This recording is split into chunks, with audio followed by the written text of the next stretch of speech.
Pada tahun 585 Masehi, di kota Makkah, Arabia, seorang bayi laki-laki lahir dari pasangan Walid bin Al-Mughirah dan Al-Asma binti Al-Harith.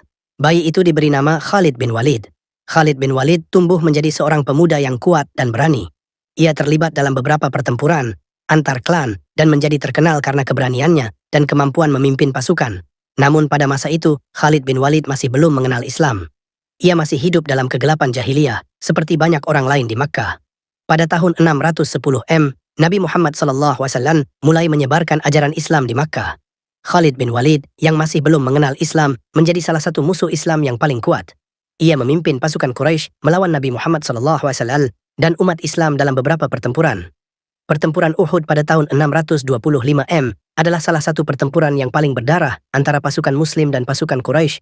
Khalid bin Walid memimpin pasukan Quraisy dan berhasil mengalahkan pasukan Muslim. Nabi Muhammad SAW sendiri terluka dalam pertempuran itu.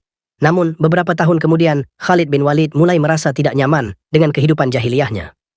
Ia mulai mempertanyakan nilai-nilai dan kebiasaan-kebiasaan yang ada di Makkah.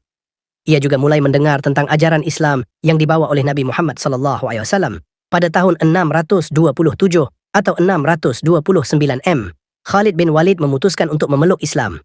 Ia pergi ke Madinah dan bertemu dengan Nabi Muhammad SAW. Nabi Muhammad SAW menyambutnya dengan hangat dan memberinya nama baru, Saiful Islam, pedang Islam. Setelah memeluk Islam, Khalid bin Walid menjadi salah satu sahabat Nabi yang paling dekat. Ia juga menjadi salah satu komandan militer terpenting pada masa Nabi Muhammad SAW. Khalid bin Walid memainkan peran penting dalam beberapa pertempuran penting pada masa Nabi Muhammad SAW, termasuk pertempuran Mu'tah, pertempuran Hunain, dan penaklukan Makkah.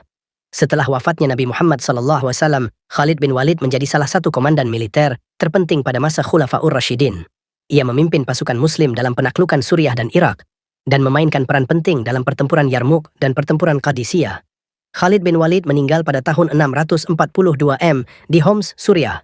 Ia dianggap sebagai salah satu komandan militer terbesar dalam sejarah Islam, dan namanya masih dikenang dan dihormati oleh umat Muslim hingga hari ini.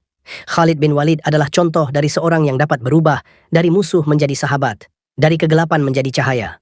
Ia adalah contoh dari kekuatan iman dan keberanian dalam menghadapi tantangan.